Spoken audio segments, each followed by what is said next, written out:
Shama Kabani, and you're watching Shama TV, where we take a fresh look at business and technology. Today, we're very lucky to have with us Mr. Asoke Ral, Chairman of Thai Global, as well as CEO and Chairman of Houdini. And more than that, he has built many successful companies. He is an Indian American, one of the first to take a company public on the NASDAQ, I believe. So we're very lucky to have him here. Thank you so much for being with us, Mr. Ral. My pleasure. It's always good to be had.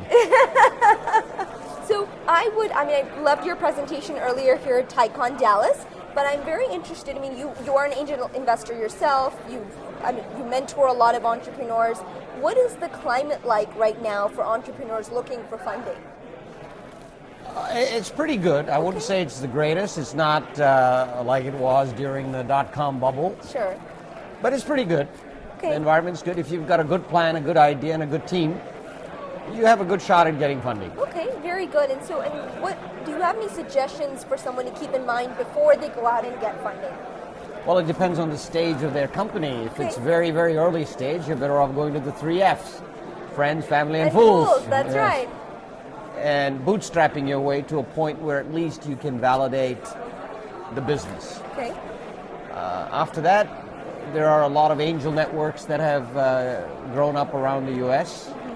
In fact, it's a very interesting statistic that angels invest almost as much as venture capitalists do every year in the startup world in the United States. Okay.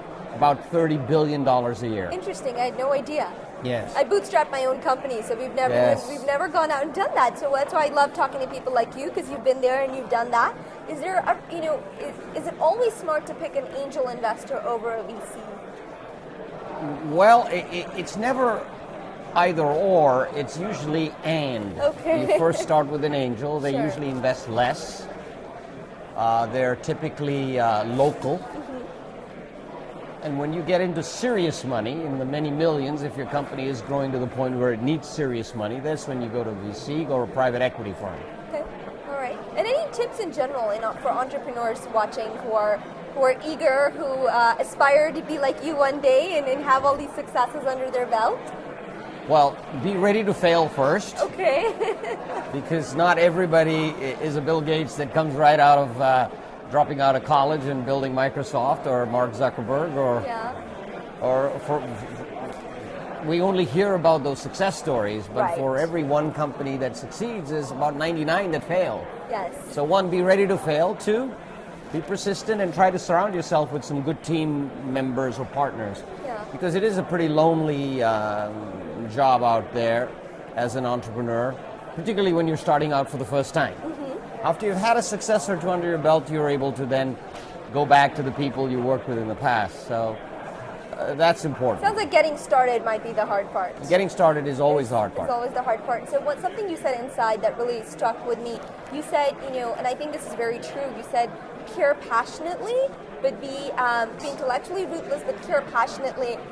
Can you elaborate a little bit on that? Well, that's a paradox. Entrepreneurs live a series of paradoxes. This one, I think, is the most difficult one and also the most important one. You have to care. Entrepreneurs are passionate people. That's why we do the things we do, sometimes fairly foolishly. We take risks, we gamble, but we also care. So we care about our coworkers, our employees, our partners, our investors, our customers, our product, our ideas. And in all of that caring, sometimes we forget to be dispassionate about either the people or the processes that we are engaged in. Sometimes we can fall too much in love with our own idea and not know that the world doesn't care. Yes.